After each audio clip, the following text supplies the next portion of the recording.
I posted a bit that said free Palestine. That was the punchline of the joke. Free Palestine. Like, not like selling it for free, but like free it. Made that very clear in the bit. And this guy DMs me, and he's like, wow, you stand for the genocide of Israel, you hate all Jews, da-da-da. I'm like, dude, well, how did you get all that from Free Palestine? He's like, I followed you because of your math stuff. I'm like, what? I'm like, for real? I'm like, where's the logical reasoning then?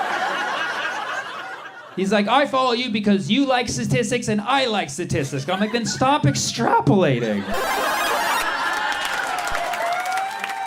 Thank you. That joke follows a normal distribution of a very high confidence interval. I got trolled on by this account whose profile picture was a Pokemon. So you know he's legit. And Pikachu said, Sammy, how come you so freely make jokes about Israel, but you don't have the balls to make a joke about Gaza? I was like, what the f***? As ignorant and tasteless as a comment that was, it got to me because it made me realize, like, my whole life I've prided myself in being a comedian who can joke about literally anything, but I do have a line. Like, I thought I was a clown, but turns out I'm a human. And yeah, really sucks. I don't know how you guys do it. Having feelings and getting offended at stuff. I hate it. I had to sit down and do deep breathing when that got commented. I was like, oh. I'm very sensitive to the issue of Gaza. And even before, like, what's been happening in the last 7 months, I've been very sensitive to it my whole life. I needed to ask myself why. I wanted to know, why am I so sensitive to the issue of Gaza? So I went inward. I dug deep. I dug a tunnel. No, I asked myself, why am I so sensitive to the issue of Gaza? And I realized it's because my grandma, my teta, she left Palestine in 1948. She lived through the Nakba. If you're not familiar, the Nakba is when nearly 1 million Palestinians had to leave their homes in a matter of a few days. A lot of them had to leave, taking whatever they could on their backs, and they had to decide where they were going to go, potentially for the rest of their lives. The way my teta tells the story, she said they were eating breakfast, and someone knocked on the door and told them they had to leave or they were going to be killed. And they just left breakfast there on the table. And so I asked, what were you guys eating? And she was like, that's not the point of the story. That's what you took away from it? I was like, no, I just was curious. But we'll never know. We'll never know. My teta and her family, they came from a region called Jaffa. And coming from Jaffa, you had two logical options. When you were fleeing, you could either go south to Gaza or you could go north to Lebanon. And in a moment of panic, fear, and stress, my teta and her family, they chose north to Lebanon. Because I guess they wanted to party. They got the best DJs there, but I don't know if that was a factor back in 48. I don't know who was spinning back then, but they chose Lebanon when they could have gone south to Gaza. So I've always seen it like in an alternate reality that my family's in Gaza. So I've always felt a very close connection with the culture and the history. I think people just don't know the historical significance of Gaza. Like, do you know that Gaza's in the Bible? Yeah, I'm not even religious. I read that on Wikipedia. Yeah, the good book. Wikipedia 316. Please donate money now. Gaza's in the Bible multiple times. Have you heard of the 3 wise men? The wise guys? Or if they were Gen Z, they'd be called the wise boys. Yo, we're the wise boys, no cap. Straight busting all the way to Baby J.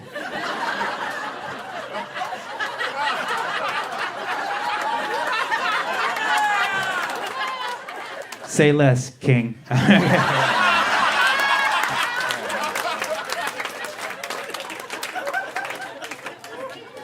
When Jesus was born, the wise men decided they were going to come and bless baby Jesus with gifts. What were those gifts that they brought? Gold, frankincense, and I gave a little Cardi B, a little frankincense and right? The gold was just kind of like a flex, you know what I mean? It's like, we got wealth, you know. And then the frankincense and myrrh, those are the kickers. Those are the ones we all remember. Frankincense and myrrh is basically incense. They chose to give a baby incense. They gave baby Jesus incense, which explains why he grew up to be such a hippie. That's probably, that's, what'd you think was gonna happen? Okay, you give a baby patchouli oil, the beard is gonna grow, okay? Jesus, peace be upon him, he was quite a hippie. I mean, let's face it. Because they gave him incense, and not just any incense. I mean, frankincense and myrrh, that's like Pilates studio level incense.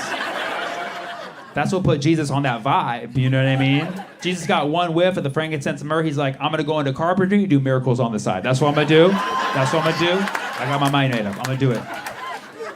Yeah, I'll live with my mom, but I'll be an influencer. I'll have 12 followers, you know? The Father, the Son, and the Riz.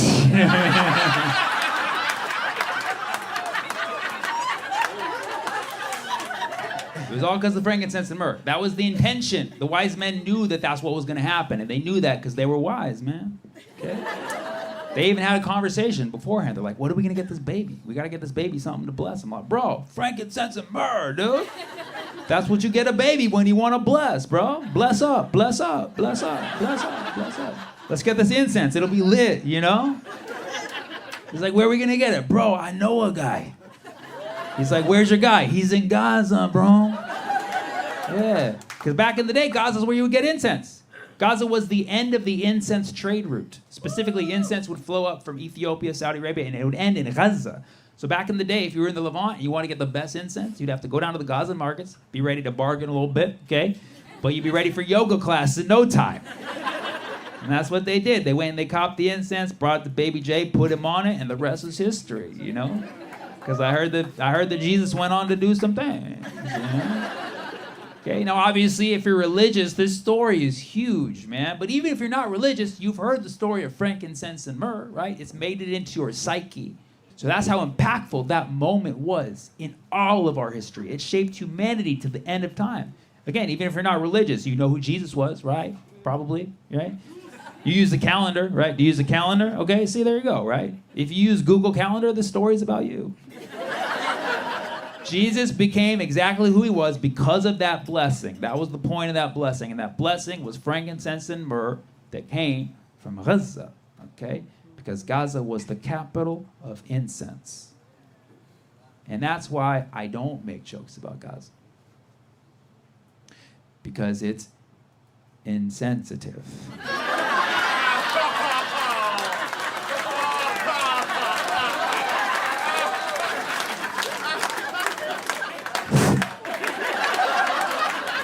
No refunds. No refunds. Full disclaimer, that story may or may not have been true. But listen, it doesn't matter. But they had great incense in Gaza. I'm recovering from a cold. I feel much better now. Whenever I get sick, I always feel like I'm going to die. I'm terrified of viruses, man. Viruses hate human beings. They hate us because we didn't give them a kingdom in the classification system.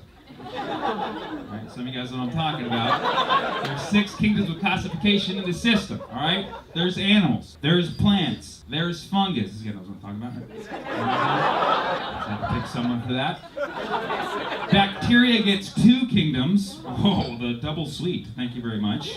And then the last one is protists, which is algae. Seriously, algae made the cut?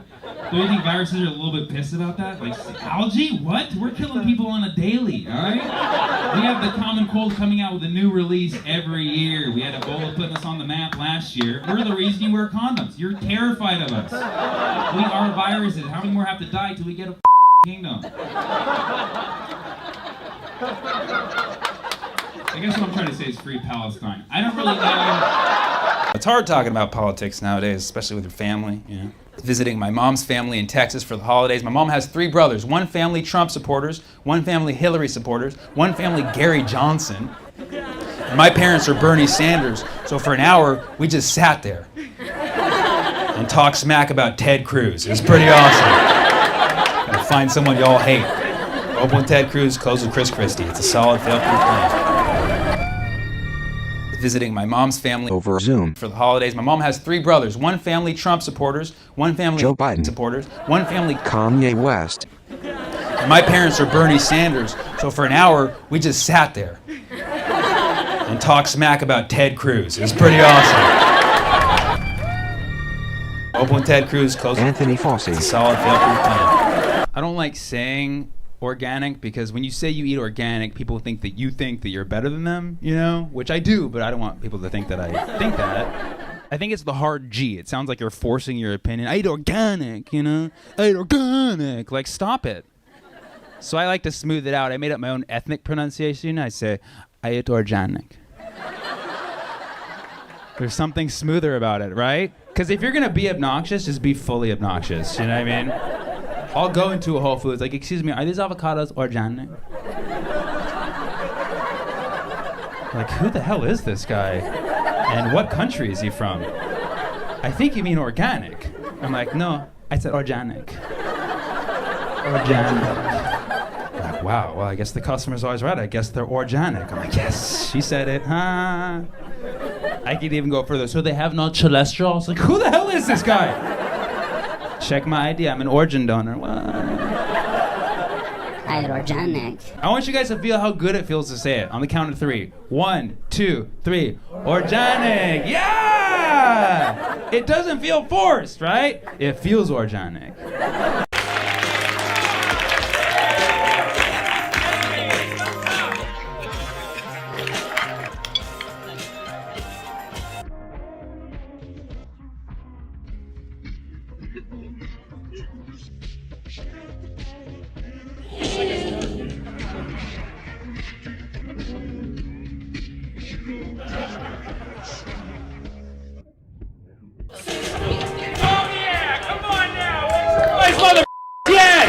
Electric feel, come on! Who knew that one? Only 5 people.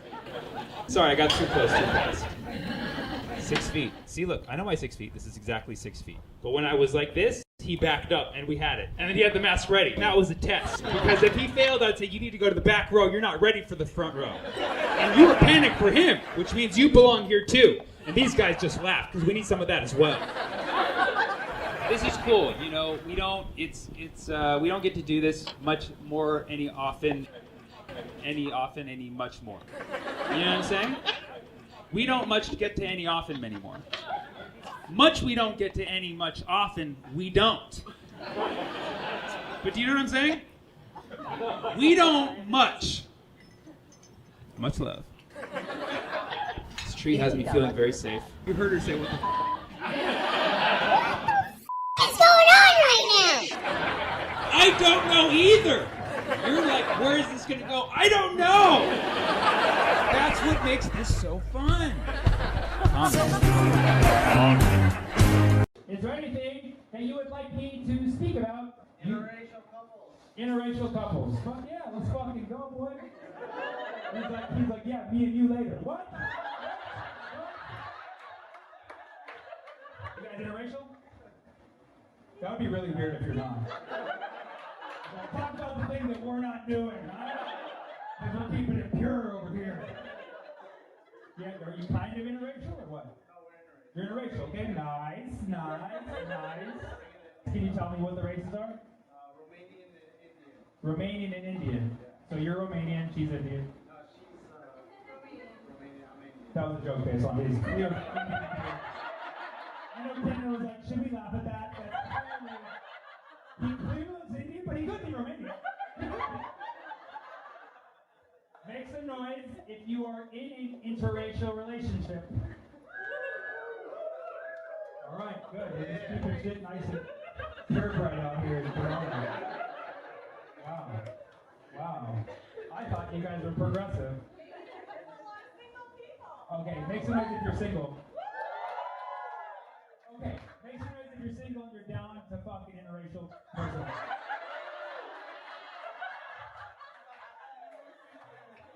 That was a trick question.